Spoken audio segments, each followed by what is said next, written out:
O Mother Nui, stretch high above this valley. Your starry body is our glory. Then see the hawk of yonder Rahur quit, his fiery splendor, oh so mighty. He brings a light for all our weary souls. He makes the broken spirit whole.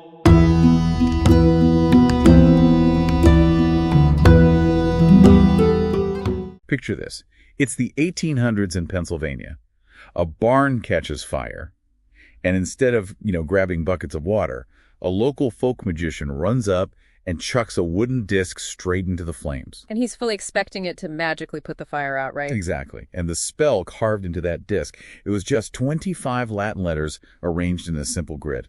So, welcome to this deep dive into the Sator square. Yeah, today we are tracking how a single 2,000-year-old puzzle managed to captivate Roman bakers, persecuted minorities, Renaissance alchemists, and, well, those Pennsylvania Dutch farmers. It's honestly wild. To visualize this for everyone listening, imagine a 5x5 grid. The words are Sator, Oripo, Tenet, Opera, Rotas. Right, but it is not just a list. It is, it's like a linguistic mirror maze. A mirror maze, yeah. You can read it left to right, right to left, top to bottom, bottom to top. It always reads exactly the same. Though the literal translation is, it's incredibly mundane. It just translates to the sower Oripo holds the wheels with care. Wait, Oripo, is that even a real name? No, not at all. And that is actually the giveaway. The word Arepo appears literally nowhere else in the entire Latin language. Oh, wow. So they just made it up. Pretty much, yeah. Whoever invented this likely just created a filler word to, force the geometry of the palindrome to work perfectly. That makes sense. But the real bombshell came in the 1920s, right? Mm-hmm. Because a scholar realized if you take all 25 of those letters and rearrange them, they form a perfect cross-spelling Pater Noster. Yes, the Lord's Prayer in Latin, written horizontally and vertically. And you still have 2 letters left over. Exactly. An A and an O. They represent Alpha and Omega, the first and last letters of the Greek alphabet. Which early Christians used as a shorthand for God being the beginning and the end. Right. And because the mathematical odds of that anagram happening by chance are just astronomically low, historians assume this was definitively a secret Christian code. See, I've got to challenge that timeline, though. Didn't archaeologists find a fully intact Sator square carved into a column in Pompeii? They did, yes. Mount Vesuvius erupted and buried that city in 79 A.D.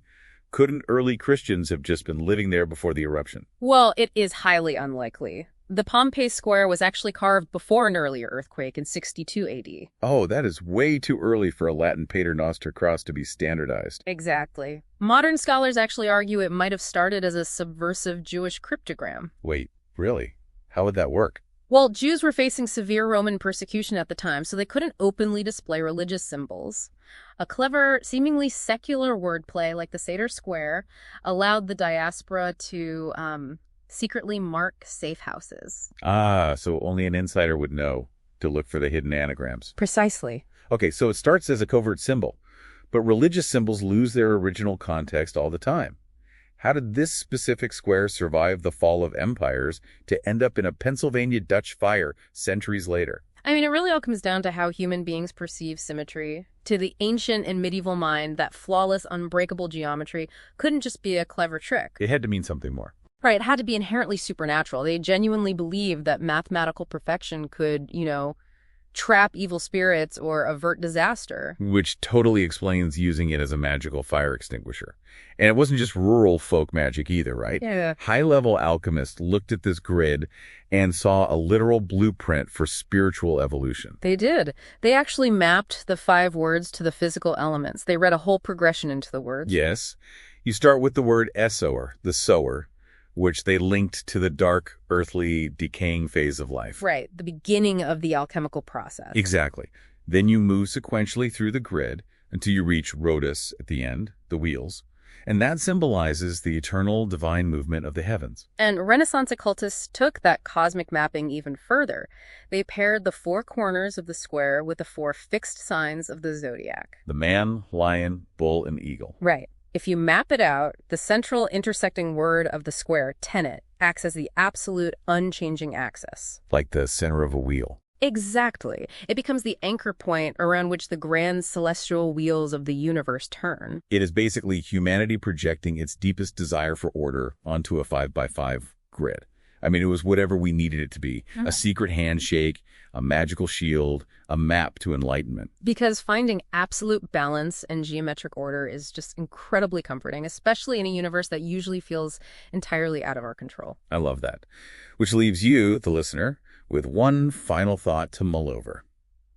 Today, our artificial intelligence algorithms operate as these massive, incredibly complex mathematical matrices. Yeah, and even their creators can't fully comprehend the inner workings of these digital black boxes. Right. So are these algorithms our new Sator squares? Are they just complex hidden grids that we trust with our destiny simply because their hidden architecture feels, well, a little bit like magic?